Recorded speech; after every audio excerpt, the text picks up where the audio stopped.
네, 여러분 안녕하세요. 뉴스입니다. 지난 8일 폭우로 수도권이 큰 피해를 입은 가운데 윤석열이 자택에서 전화로 상황을 지시했다고 알려지자 그 적절성 여부를 놓고 민주당에서는 그럴 거면 자택에서 근무하지 뭐하러 출근하냐라는 비판의 목소리를 냈습니다. 그런데 오늘 대통령실이 내놓은 대답은 더더욱 충격적입니다. 대통령실은 어제 8일에는 상황실에 안 가도 괜찮다고 생각했다. 매뉴얼과 원칙을 지켰다라고 답했습니다. 이미 오후부터 모든 방송사에서 집중호우가 쏟아질 거라고 그렇게 대대적으로 보도를 했음에도 불구하고 괜찮을 거라고 생각했다는 대통령실의 입장이 윤석열 정부 수준을 그대로 보여주는 듯합니다. 매뉴얼과 원칙을 지켰답니다. 그 매뉴얼과 원칙을 공개해야 할 것입니다. 어떤 상황이 되어야 대통령이 상황실로 가야 되는 것인지, 그 매뉴얼에 뭐라고 적시가 되어 있는지 국민들은 도대체 납득이 되질 않는데 공개를 해야 마땅할 것입니다.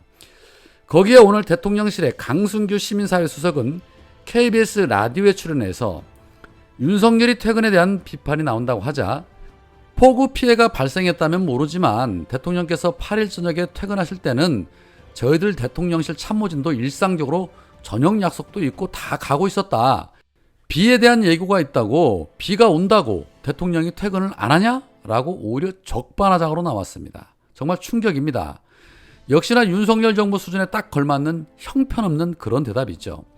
이들의 수준이 이 모양이고 이들의 인식이 이런 아니란 수준이니 이 나라가 이 지경인 것입니다. 그런데 대통령실뿐만이 아니죠. 국임당 비대위원장으로 선출이 된 주호영도 방송사 인터뷰에서 이렇게 말했습니다. 산불이나 피해가 났을 때 높으신 분들이 현장에 가면 오히려 방해가 되는 수가 있기 때문에 오히려 그런 세심한 배려를 하신 것이 아닌가. 큰 현안이 생길 때 대통령이나 이런 분들이 지휘부에 가게 되면 대통령을 모시는 일 때문에 현장 조치가 방해를 받을 수가 있다. 그래서 자택에서 유선을 통해서 지휘한 걸로 나는 그렇게 알고 있다라고 입을 털었습니다. 세심한 배려랍니다. 두 번만 배려했다가는 정말 이 나라 난리굿도 아니겠습니다. 정부 여당이 하나같이 이 모양 이 꼴입니다. 그런데 이것만이 아니죠. 어제 민중의 소리에서 보도한 기사에 충격적인 내용이 있었습니다. 현재 윤석열과 김건희가 머무를 관제에 대한 리모델링 공사가 진행되고 있습니다. 당초 2달 정도 걸릴 것으로 예상됐던 공사가 3개월이 넘도록 마무리가 안 되고 있어서 지난 재난 상황에서도 윤석열이 긴급 대처를 못한 그런 이유도 있습니다. 그런데 문제는 현재 관저 리모델링 공사에 문재인 정부 5년간 리모델링했던 집행 내역 12억 원보다도 훨씬 더 많은 15억 원의 국민 세금이 한꺼번에 들어간 것도 모자라서 TF가 공개한 세부 집행 내역을 보니 정말 충격이었습니다. 로비와 라운지 개선에 9,400만 원, 내실 및 거실 인테리어를 하는데 3,500만 원, 거실 식당 현관 마루 교체 1,300만 원, 전동 커튼 1,054만 원, 화장실 인테리어 2,170만 원, 그리고 변기가 2,156만 원으로 나타났습니다. 아니, 세상에 무슨 변기를 쓰는데 변기가 2천만 원이 넘는 것일까요? 무슨 화장실 인테리어를 얼마나 아방궁처럼 꾸미기에 2천만 원이 넘는 돈이 들어가는 것일까요? 2천만 원이 넘는 변기는 대체 어떤 변기일까요? 뭐 금으로 만든 변기일까요? 행여 공간의 평수가 430평이니 화장실이 5군데 정도라 하더라도 한 군데에 400만 원이 넘는 변기를 사용한다는 것인데 어떤 변기를 사용해야 이런 금액이 나올 수 있는 건지 정말 한번 보고 싶습니다. 이 중에서 윤석열과 김건희가 사용하는 평수가 160평이라고 합니다. 자, 160평이면 두 사람이 테니스를 해도 되겠습니다. 당초에 윤석열은 6월에 관주에 입주할 것이라고 밝혔지만 지금 8월 중순을 향해 갑니다. 도대체 얼마나 대단한 공사를 하기에 계속해서 관저 입주가 늦어지냐는 겁니다. 일반적으로 입주 날짜가 늦어지면 시공사에서 위약금을 무는 게 일반적인데 그런 부분에 대한 언급도 일절 없습니다. 이에 민중의 소리에서는 15억 원이라는 예산이 대통령 부부 주거동 예산이냐 아니면 업무동 등 기타 시설 공사가 포함된 것인지 여러 차례 문의를 했지만 대통령실은 보안상 이유로 확인이 불가하다라는 입장만 밝혔다고 합니다. 세상에 무슨 공사비를 밝히는 게 보안이라는 것인지 뭐 그렇게 숨기는 게 많은 건지 정말 하나에서 열까지 이 정부는 시원하게 밝혀지는 게 없습니다.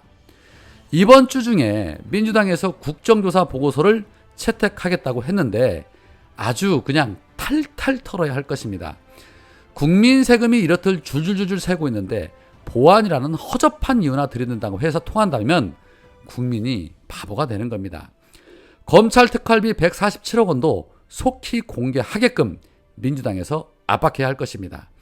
김혜경 여사의 법카 사용 의혹으로 129곳이나 압수수색하면서까지 기레기들을 동원해서 난리를 쳤으면 국민 세금 들어간 부분에 대해서는 더 난리를 쳐야 하는데 어떻게 된 일인지 이 부분에 대한 기레기대 보도는 전혀 없습니다.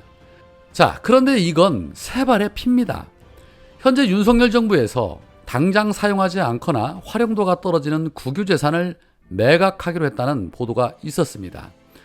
국가가 보유한 700조 원 규모의 토지와 건물 중에서 매각 대상을 정하고 전수조사를 통해서 활용도가 낮은 것부터 매각하겠다는 것이 윤석열 정부의 계획입니다. 척 보면 척이죠.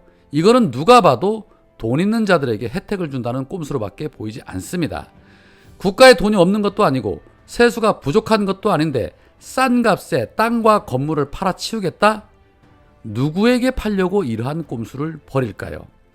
자, 이 같은 꼼수에 이재명 의원이 브레이크를 걸었습니다. 역시나 이재명입니다.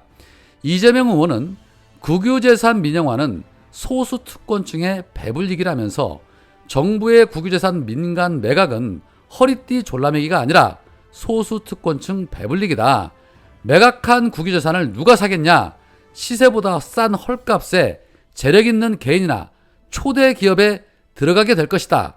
부동산 가격 상승과 투기가 일어날 것은 불보듯 뻔한 일이다. 반대로 서민의 주거 안정, 중소기업 지원책 등에는 악영향을 미친다. 기재부는 한국자산관리공사, 한국토지주택공사가 투자한 상업, 임대주택용으로 사용 중인 국유재산을 이번 달부터 즉시 매각할 계획이다. 당장 활용 계획이 없는 유휴지라도 추후 스타트업, 중소기업 지원단지나 임대주택 건설 등 꼭 필요한 국가정책을 추진할 때 장애물로 작용할 가능성이 크다. 정부가 주장하는 허리띠 졸라매기라는 명분도 앞뒤가 맞지 않는다. 재정 건전성이 중요하다면 1년에 13조 원 이상의 세수 감소가 예상되는 슈퍼리치 감세부터 처리하면 될 일이다. 일회성에 불과한 국유재산 매각은 매년 13조 원의 세수 감소를 감당할 해결책이 될 수가 없다. 권력을 이용해서 민생 위기를 소수 특권층 배불리는 기회로 삼겠다는 저희가 아니기를 바란다. 민주당부터 똑바로 하겠다. 우선 기재부가 국회 합의 없이 일방적으로 국유재산 팔지 못하도록 국유재산법 개정부터 추진하겠다. 무능, 무책임, 무대책, 산무정권의 거꾸로 된 민생대책 바로 잡고 위기에 걸맞는 해법을 만들겠다라고 말했습니다. 역시 이재명은 다릅니다. 문제가 있는 곳에는 늘 가장 먼저 해결책을 제시하고 만들어냅니다.